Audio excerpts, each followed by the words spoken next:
कहानी की शुरुआत ब्लैक स्नेक सेक्ट के भीतर एक प्राचीन चाइनीज शहर में हुई। एक रहस्यमयी आदमी फ्रंट गेट की ओर बढ़ा, जैसे ऊपर बिजली कड़ी डीडीएच की। सेक्ट मेंबर्स पहले से ही इंतजार कर रहे थे। हथियार उठाए गए, ब्लेड्स को आगे झुकाया गया। बारिश के नीचे शरीर तने हुए थे। नफरत साफ दिखाई दे रही थी क्योंकि दांत भींचे हुए थे और किलिंग इंटेंट हवा में भरा था। जिस क्षण वह दिखाई दिया, ग्रुप आगे बढ़ा और एक ऑल आउट अटैक शुरू कर दिया। रहस्यमयी आदमी शांति से रुक गया। उसका हाथ धीरे से उसकी तलवार की ओर बढ़ा। फिर एक पल में ब्लेड को बाहर निकाला गया। हमलावरों की पहली लहर को तुरंत काट दिया गया। उनके शरीर डिस्कार्डेड सेक्रीफाइसेस की तरह गिर रहे थे। उसने रूथलेस प्रिसिजन के साथ उन्हें काट डाला और फिर बाकी बचे फाइटर्स पर अपनी निगाहें टिका दी। डर उन पर हावी हो गया, जिससे उन्हें पीछे हटने और टैक्टिक्स बदलने पर मजबूर होना पड़ता। वे चिल्लाते हुए फिर से उस पर टूटे और कई दिशाओं से हमला किया। उसने पूरी ताकत से अपना पैर जमीन पर पटका, जिससे उसके नीचे का पत्थर टूट गया। रिकॉइल का उपयोग करते हुए वह आगे कूदा और ब्लर ऑफ मोशन में ग्रुप को चीर दिया। अगले ही पल वह बचे हुए हमलावरों के ठीक सामने दिखाई दिया, अपनी तलवार को दोनों हाथों से मजबूती से पकड़ते हुए। एक शक्तिशाली स्विंग के साथ उसने एक आदमी का सिर लगभग तुरंत अलग कर दिया। खून बारिश में छिटकने लगा। दूसरों ने पीछे से वार करने की कोशिश की, यह विश्वास करते हुए कि उन्हें एक ओपनिंग मिल गई है। एक हमलावर उस आदमी की पीठ पर केंद्रित भाले के साथ कूदा। उसे यकीन था कि वार सफल होगा। इससे पहले कि भाला अपने लक्ष्य तक पहुंच पाता, एक तेज चीख हवा में गूंजी। रोशनी की एक चमक दिखाई दी और हमलावर का सिर उसके शरीर से सफाई से काट दिया गया। अपनी जागरूकता के अंतिम क्षण में उलझन सामने आई, क्योंकि वह यह समझने में विफल रहा कि ब्लेड पीछे से कैसे आया था। रहस्यमयी आदमी ने कोई रिएक्शन नहीं दिखाया। बारिश धीमी हो गई और दृश्य पर सन्नाटा छा गया। टूटे हुए हथियार गिरे हुए शरीरों के बीच बिखरे पड़ डटे थे। तबाही के केंद्र में केवल रहस्यमयी आदमी खद्यंडा रहा, जो लाशों, टूटे हुए स्टील और ब्लैक स्नेक सेक्ट के प्रवेश द्वार के खंडहरों से घिरा था। इस बीच सेक्ट के महल के भीतर एक और रहस्यमयी आकृति इंतजार कर रही थी। वह सफेद कपड़दारों में एक बुजुर्ग आदमी था। उसकी पीठ पर एक सांप का टैटू बना हुआ था। एक ब्लेड शांति से उसके पास रखी थी और उसके चेहरे पर एक हल्की मुस्कान टिकी थी, जैसे कि उसने लंबे समय से इस पल का इंतजार किया हो। उसके सामने की जगह खाली थी, बिजली कड्डा की, और अगले ही पल रहस्यमयी आदमी सीधे उसके सामने दिखाई दिया। दोनों आकृतियों ने सन्नाटे में एक दूसरे का अध्ययन किया। बूढ़ा आदमी इसे तोड़ने वाला पहला व्यक्ति था, यह स्वीकार करते हुए कि उसके सामने वाली आकृति वही है जिसे नेमलेस हीरो के रूप में जाना जाता है। रहस्यमयी आदमी ने कोई जबानी जवाब नहीं दिया। उसके हाथ धीरे धीरे उसकी पीठ के पीछे खिसके। उसकी पकड़ डीडीएच दूसरी ब्लेड के चारों ओर मजबूत हो गई। बूढ़ा आदमी हंसा, यह टिप्पणी करते हुए कि जिसे हीरो कहा जाता है उसे इतना रिस्ट्रेंड नहीं दिखना चाहिए। जवाब में रहस्यमयी आदमी ने कहा कि वह हीरो बिल्कुल नहीं था। इस जवाब ने बूढ़े आदमी को हैरान कर दिया, जिससे उसे यह सवाल पूछने के लिए प्रेरित किया गया कि वह आदमी ब्लैक स्नेक सेक्ट के सदस्यों को क्यों खत्म कर रहा था। उस पल में रहस्यमयी आदमी ने अपना चेहरा पूरी तरह से उजागर किया। अकेले बूढ़े आदमी की प्रतिक्रिया से यह साफ हो गया कि वह एक बात निश्चित रूप से समझ गया था। उसके सामने वाला आदमी हीरोइज्म से प्रेरित नहीं था।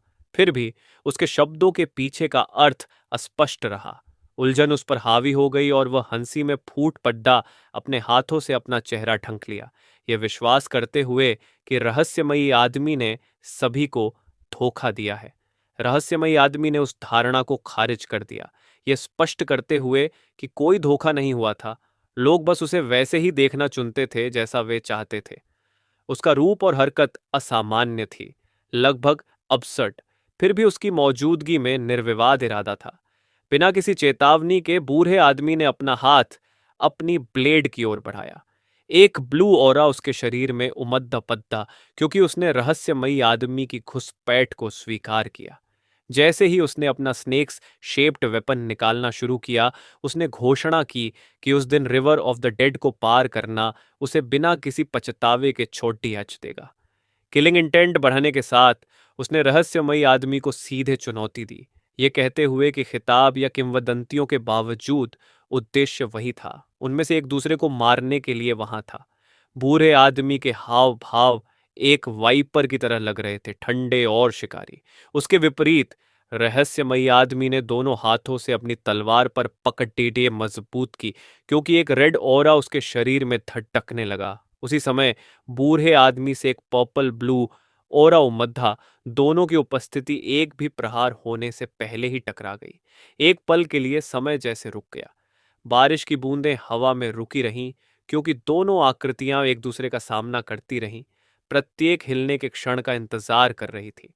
जब बारिश आखिरकार गिरी तो रहस्यमयी आदमी पूरी गति से आगे बढ़ा। बूढ़ा आदमी तुरंत पीछे लगा। उसकी निगाह तेज और जहरीली थी। मूसलाधार बारिश के नीचे वे बेरहमी से भिद्दा गए। स्टील बार बार स्टील से टकराया। उनके युद्ध की ताकत ब्लैक स्नेक सेक्ट की अंधेरी दीवारों के पार गूंजती रही। लड़ाई बिना रुके जारी रही जब तक कि आखिरकार यह समाप्त नहीं हो गई। रहस्यमय आदमी खद्दार रहा। खून उसकी ब्लेड पर चढ़ा हुआ था जब वह सेक्ट के मैदान से बाहर निकला। उसने तलवार वापस अपनी म्यान में डाल दी। उसके चेहरे पर एक हल्की मुस्कान उभरी, जैसे ऊपर बिजली कड़ी डटकी। बिजली की चमक में उसके फीचर्स पूरी तरह से उजागर हो गए। यह एक साइकोपैथ का चेहरा था। कहानी को समझने के लिए इसे अतीत में बहुत पीछे लौटना होगा। एक अकेली पंखुद्दी खून से भरे बैरल में गिरी। उसके पास एक लाश पड़ी डेज ही थी, जबकि सीढ़ियों से खून लगातार नीचे बह रहा था। कदमों की आवाज जल्द ही अंतरिक्ष में गूंज उठी जब आकृतियां खून से सनी सीढ़ियों पर ऊपर की ओर बढ़ीं। आवाज कई गुना बढ़ा गई, जिससे पता चला कि एक या दो नहीं बल्कि अनगिनत लोग एक साथ ऊपर चरच रहे हैं। जैसे ही नजारा चौधा हुआ, एक विशाल सेना दिखाई दी, जो ऊंचे झंडे लेकर मार्च कर रही थी। प्रत्येक की पीठ पर अलग अलग सेक्ट एम्बलम्स थे। सभी एक विशाल प्राचीन सेक्ट की ओर चला रहे थे। सबसे आगे चार व्यक्ति खड़े थे, एक साधु, एक बूढ़ा आदमी और दो अन्य पुरुष। साधु ने अविश्वसनीय नरसंहार को देखा और कहा कि मार्टर ने उन लोगों के लिए ऐसे ही अंत की भविष्यवाणी की थी जिनके पास फॉरबिडन नॉलेज थी। सेक्ट मेंबर्स के शरीर जमीन पर मारे गए जानवरों की तरह बिखरे पड़ रहे थे। कुछ को फर्श पर घसीटा गया था, जबकि अन्य को वहीं काट दिया गया था जहां वे खड्डा दे थे। यह नज़ारा इतना भयावह था कि साधु को देखने में संघर्ष करना पद्धा, और अन्य लोग भी अपने सामने की तबाही से समान रूप से हिल गए थे। छोटे बूढ़े आदमी ने अविश्वास में चिल्लाया, ये घोषित करते हुए कि ऐसी तबाही केवल एक डीमन का काम हो सकती है, किसी भी ऐसे राक्षसी प्राणी को शाप देते हुए जिसने ऐसा घिनौना काम किया हो।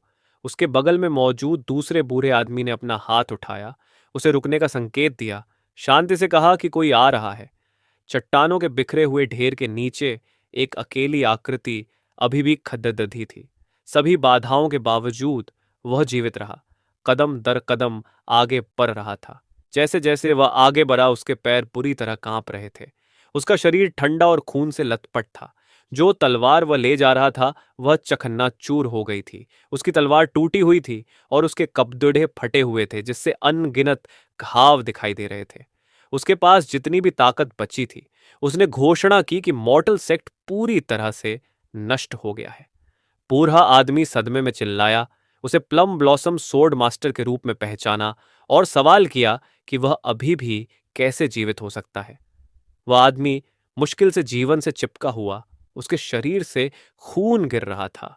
उसने कमजोरी से घोषित किया कि विनाश केवल एक ही व्यक्ति के कारण हुआ था।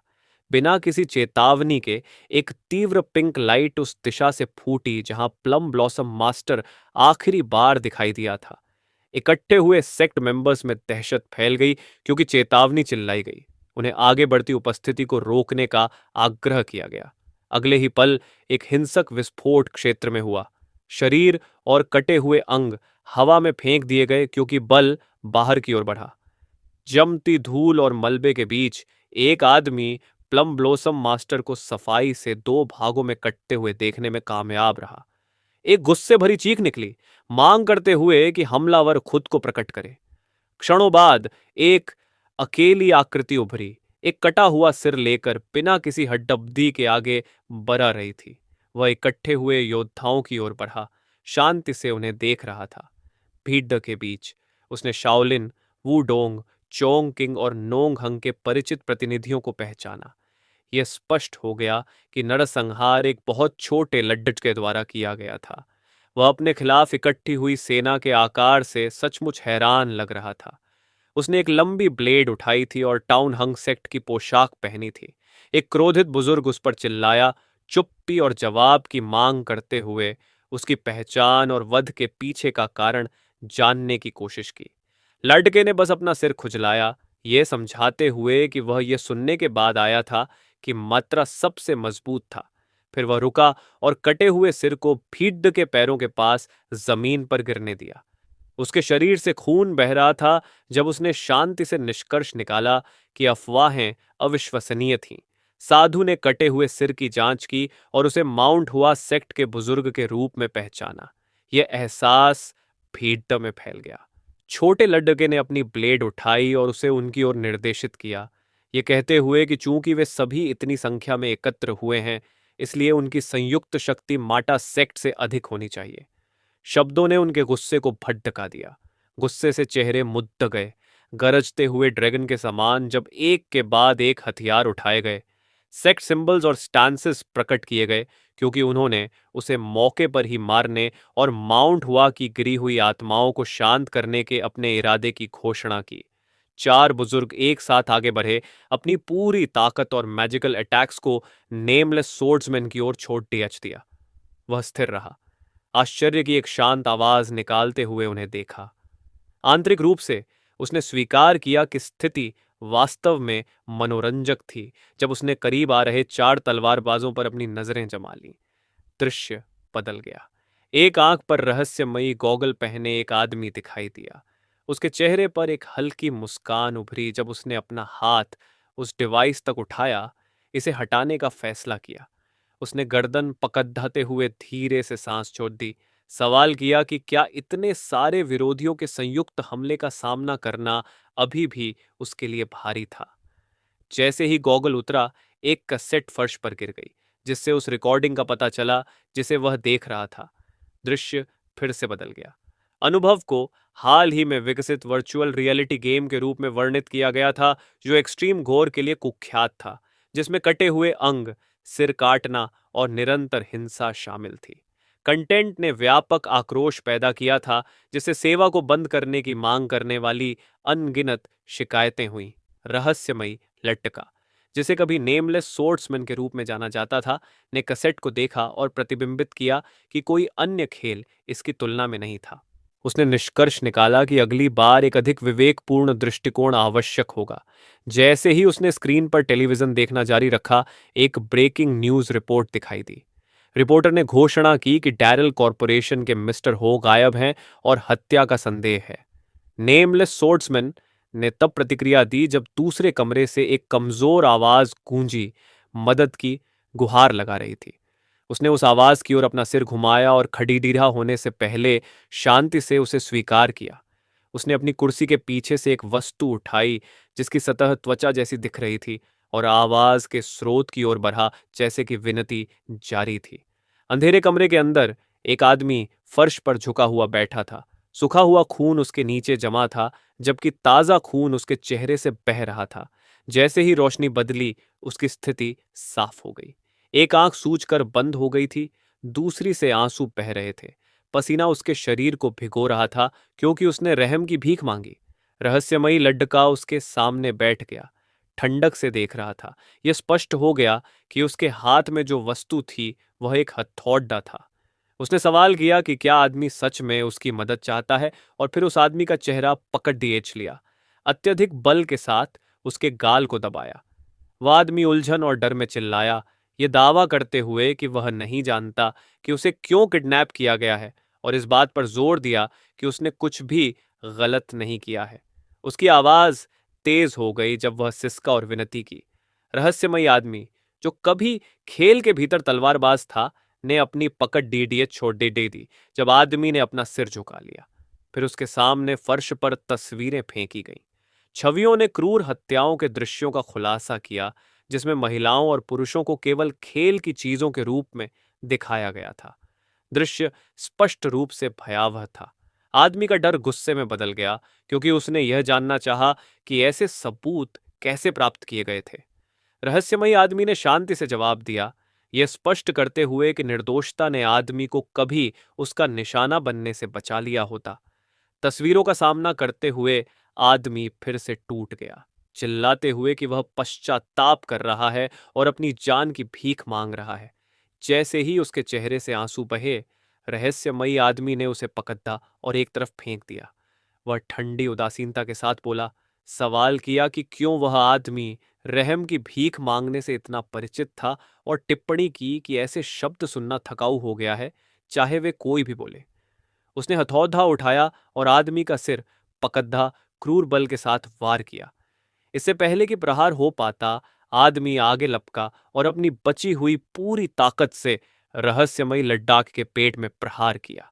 लड़ाका कमरे के प्रवेश द्वार की ओर पीछे फेंक गया। आदमी ने अपने हाथों को बांधने वाली रस्सियों से खुद को मुक्त कर लिया और अपने पैरों पर खद्दा हो गया। दांत पीसते हुए, क्योंकि गुस्सा उसके डर पर हावी हो गया, वह धमकियां चिल्लाया और उस हथौड़े को पकड़े लिया जिसे लड्डके ने उस पर इस्तेमाल करने का इरादा किया था। लड्डके ने एक मुस्कान के साथ जवाब दिया। आदमी चिल्लाते हुए आगे बढ़ा और घातक इरादे से हथौड़ा चलाया। लड्डके ने बिना किसी प्रयास के प्रहार को टाल दिया, जिससे हथौड़ा फर्श पर गिर गया। जब आदमी ने ऊपर देखा तो उसकी आंखों में आतंक भर गया। एक ही हरकत में लड्डके ने आदमी के पेट में एक क्रूर पंच मारा और उसके चेहरे पर एक शक्तिशाली किक मारी। प्रभाव ने आदमी को कमरे के पार भेज दिया, जहां वह फर्श पर गिरा। उसका चेहरा पूरी तरह से विकृत हो गया था। दोनों आंखें सूजकर बंद हो गई थीं। उसके गाल और नाक कुचले गए थे और टूटे हुए दांत उसके मुंह से गिर गए।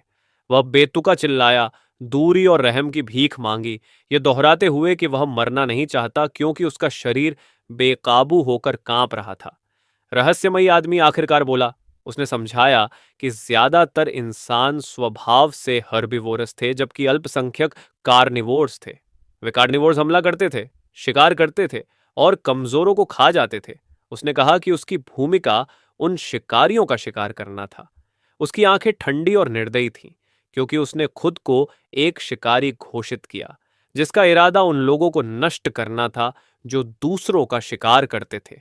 आदमी ने कमरे के दूसरी ओर पड़ी डीडी एक लाश की ओर देखा और हिस्ट्रिकल चीखों में फट पद्दा। खौफ ने उसके भावों को मरोड़ा दिया। जब वह पीछे की ओर रेंगता रहा, पागलों की तरह बचने की कोशिश कर रहा था। वह शिकारी को दूर रहने के लिए चिल्लाता रहा, जैसे जैसे उनके बीच की दूरी कम होती गई। अचानक दरवाजा खुल गया। हथियारबंद लोग कमरे में घुस आए और दोनों व्यक्तियों को रुकने के लिए चिल्लाए। शिकारी बीच की हरकत में रुक गया जब लोगों ने जगह भर दी। उनमें से एक ने घोषणा की कि शिकारी अपहरण, अवैध कैद और हत्या के संदेह में गिरफ्तार है। शिकारी ने मनोरंजन के साथ प्रतिक्रिया दी, यह महसूस करते हुए कि अधिकारियों ने इसी तरह इस जगह का पता लगाया था। गोलियां चलीं, साथ में चेतावनी दी गई कि असली गोला बारूद का इस्तेमाल किया जा रहा है। शिकारी ने उन बिंदुओं को देखा जहां गोली उसे लगी थी। दृश्य थोड़ा धुंधला हो गया जब उसने हथियारबंद लोगों की ओर अपनी निगाहें उठाईं। उसके मन में परिचित होने का एहसास हुआ। वह मुस्कुराया। शिकारी ने कहा कि उस आदमी ने 6 महिलाओं की हत्या की थी, उन्हें प्रताड़ित किया था। ऐसा करते समय उनकी तस्वीरें खींची थीं और बाद में उन्हें मार डाला था। फर्श पर पडेढ़ा आदमी पूरी तरह से टूट गया, सिसकते हुए, क्योंकि उसके चेहरे से आंसू बह रहे थे। शिकारी ने आगे संकेत दिया कि वहां खड़ीडी ढेर कई हथियारबंद लोग एक जैसी वर्दी पहने हुए थे, फिर भी वे खुद हत्यारे थे। उसने उन्हें जानवरों, कार्निवोर्स के रूप में वर्णित किया जो साधारण लोगों का शिकार करते थे। उसने खुद को एक शिकारी के रूप में परिभाषित किया जो ऐसे प्राणियों का शिकार करता था, ये स्पष्ट करते हुए कि उनका आक्रोश गलत था और उनके गुस्से का असली निशाना फर्श पर पडिडीजिया आदमी होना चाहिए था। हथियारबंद लोगों में से एक ने अपने खाली हाथ से लापरवाही से सिगरेट जलाते हुए अपना हथियार ताना। उसने शिकारी के शब्दों को खारिज कर दिया, ये कहते हुए कि उसने जो देखा वह केवल एक साइकोपैथिक मर्डर था, जिसने लोगों का अपहरण किया और उन्हें मार डाला। शिकारी ने कडीडी डिजवे मनोरंजन के साथ जवाब दिया, यह स्वीकार करते हुए कि कानून प्रवर्तन से बात करना शुरू से ही बेकार था। उसकी पकड़ डच तौदे के चारों ओर मजबूत हो गई। उसका हाथ इरादे से कांप रहा था। एक चेतावनी चिल्लाई गई, लेकिन बहुत देर हो चुकी थी। शिकारी आगे बढ़ा और हथौड़ा नीचे गिराया। आदमी को तुरंत मार डाला। जैसे ही प्रहार हुआ, गोलीबारी शुरू हो गई। एक और शॉट,